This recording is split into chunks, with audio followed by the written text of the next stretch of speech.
అబ్బో ఇక్కడ కేజీ చీరలు కొంటే అర కేజీ చీరలు ఫ్రీ అంట. మంగళ్య షాపింగ్ మాల్, కేజీల్లో సేల్, టన్నుల్లో ఆనందం. కంట్రీస్ గురించి స్మాల్గా మాట్లాడుకుందాం, చిన్నగా షార్ట్ డిస్కషన్. ఇప్పుడు మనం బేసికల్లీ చైనా మనం కంపేర్ చేసుకుంటే మన దగ్గర జనాభా ఎలాగో చైనాలో కూడా జనాభా ఎక్కువ. మనం అయితే ఇక్కడ ఎంత డిసిప్లైన్గా ఉంటామో మీకు తెలిసిందే. బట్ చైనా వాళ్ళు కొంచెం డిసిప్లైన్గా ఉంటారు, వాళ్ళు కొంచెం చాలా డిసిప్లైన్గా ఉంటారని వింటాం. సో మీరు ఏమంటారు అసలు వాళ్ళ డిసిప్లైన్ ఎలా ఉంటుంది? వాళ్ళు కూడా ఇలాగే విచ్చలవిడిగా ఎక్కడ పడితే అక్కడ మీరు అన్నట్టు డస్ట్బిన్ లాగా చెత్త ఎక్కడ పడితే అక్కడ పాడేసి ఎక్కడ పడితే అక్కడ మూత్ర విసర్జన చేసి ఇలాగే ఉంటారా? వాళ్ళు కొంచెం బాగుంటారా? తండ్రి స్ట్రిక్ట్గా ఉంటే పిల్లలు స్ట్రిక్ట్గా పెరుగుతారు. అంటే తల్లిదండ్రులు ఎలా నేర్పిస్తే పిల్లలు చిన్నప్పటి నుండి పిల్లలు కూడా అలానే ఒక ఏజ్ వచ్చే వరకు అలానే సిస్టమేటిక్గా ఉంటారు. అందరు పిల్లలు ఒకేలాగా ఉండరు కదా.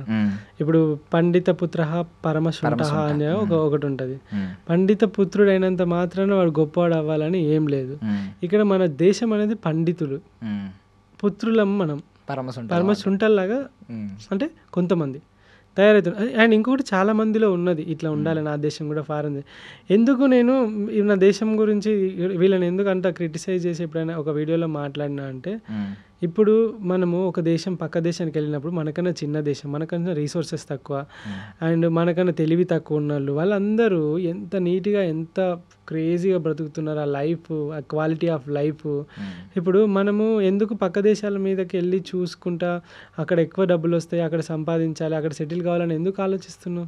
మన ఇండియాలోనే సెటిల్ కావచ్చు కదా.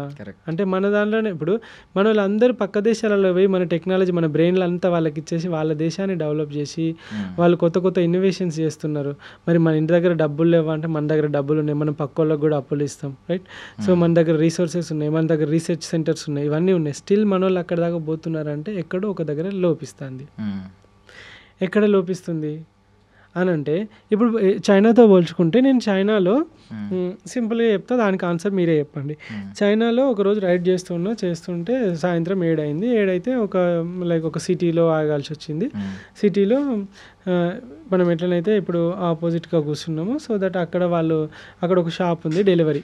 ఏం డెలివరీ? అమెజాన్ ఇట్లుంటాయి కదా, అట్లా ఒక డెలివరీ ఉన్నది. సో అట్లా డెలివరీ దగ్గర స్టాక్ అంతా ఫుల్ అయిపోయిందని చెప్పేసి 7-8 గంటలకు వాడు క్లోజ్ చేసుకున్నాడు.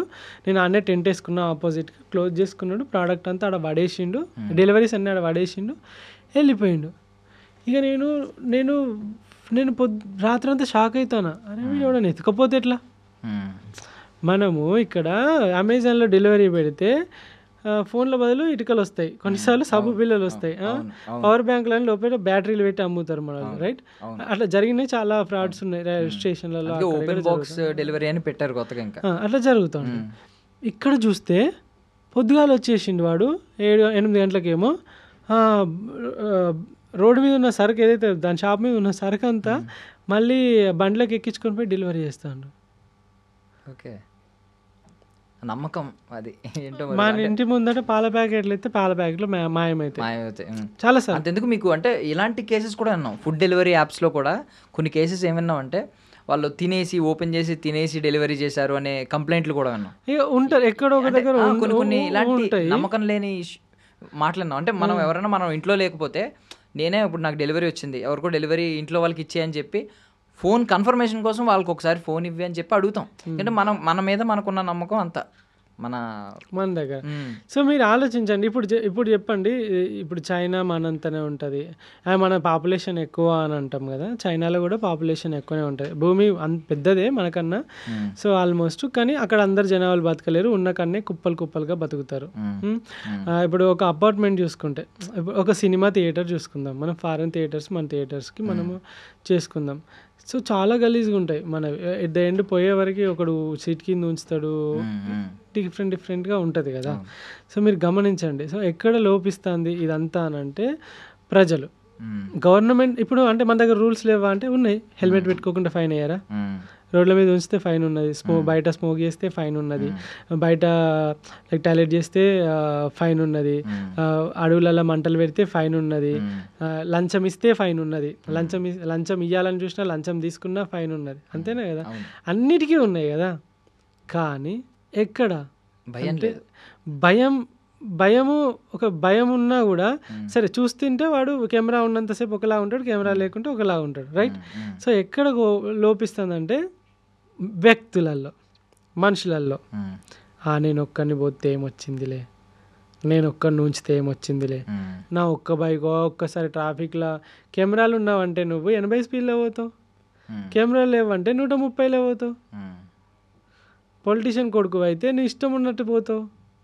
అంటే ఇక్కడ బయట జపాన్లో నువ్వు సీఎంఏగా, నువ్వు పిఎంఏగా, నువ్వు కోటీశ్వరం, నువ్వు ఇవ్వనివన్నాగా ఒక రెస్టారెంట్లోకి వెళ్ళిపోయినావు అంటే నీకు ఆకలిని చూస్తారు, కడుపులు తిండి పెడితే పోతారు. మన దగ్గర వచ్చే వ్యక్తిని బట్టి అక్కడ రెస్పెక్ట్ మారుతూ ఉంటుంది. అంటే ఆ క్యాడర్ని బట్టి ఇప్పుడు ప్రతి ఒక్కరు ఈవెన్ ఇప్పుడు గవర్నమెంట్ ఎంప్లాయ్ అయితేనే బిడ్డని ఇస్తాను ఒకళ్ళు కూర్చుంటారు. లైక్ ఇట్లా ఉంటుంది కదా.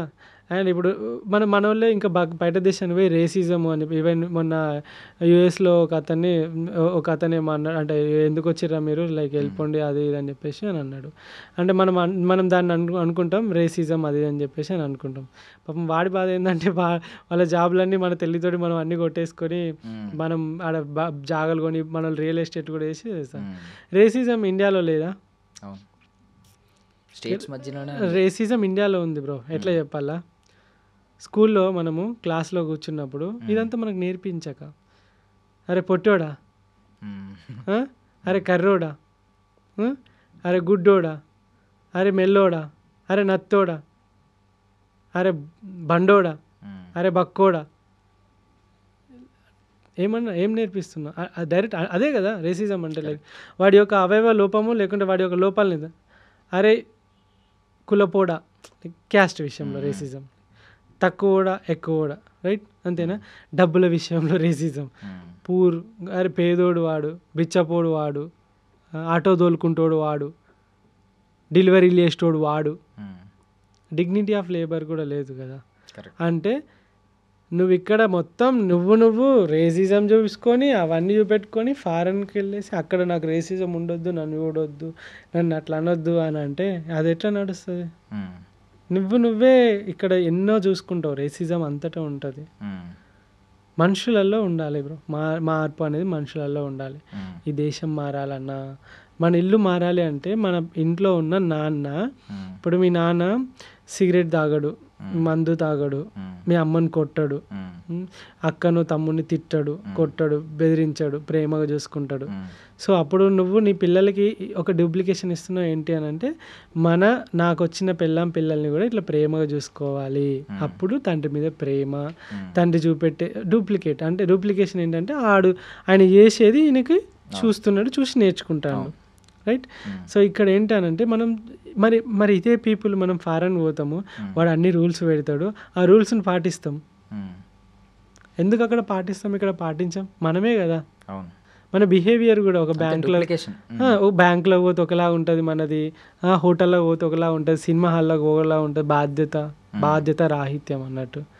సో ఇదంతా మనము చూసారా ఎప్పుడైనా పార్టీ మీటింగ్స్లలో ఫుడ్ పెడితే ఎట్లా కొట్టుకుంటారు, పెళ్ళిలో ఫుడ్ కాడ ఎట్లా కొట్టుకుంటాం మనం, టక్క గిన్నెలు పెట్టి.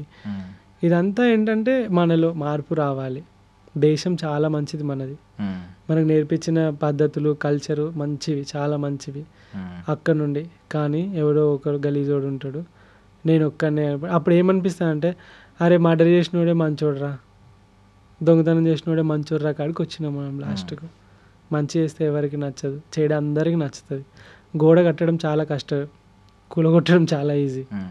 ఏదైనా చెడు చేయడం చాలా ఈజీ. మన దేశం మనమే ట్యాక్సులు కట్టము, మనమే ట్యాక్సులు ఎగ్గొడతాము, అలానే లూప్ హోల్స్ కట్టుకుంటాము, క్యాష్ ఇప్పుడు చాలామంది బిజినెస్ చూస్తాను, వాడు కార్డు యాక్సెప్ట్ చేయడు, లైక్ డిజిటల్ పే యాక్సెప్ట్ చేయడు, ఎందుకంటే అవన్నీ బ్యాంకులో పోతే ట్యాక్సులు తప్పించుకోవాలని క్యాష్ ఏమంటాడు.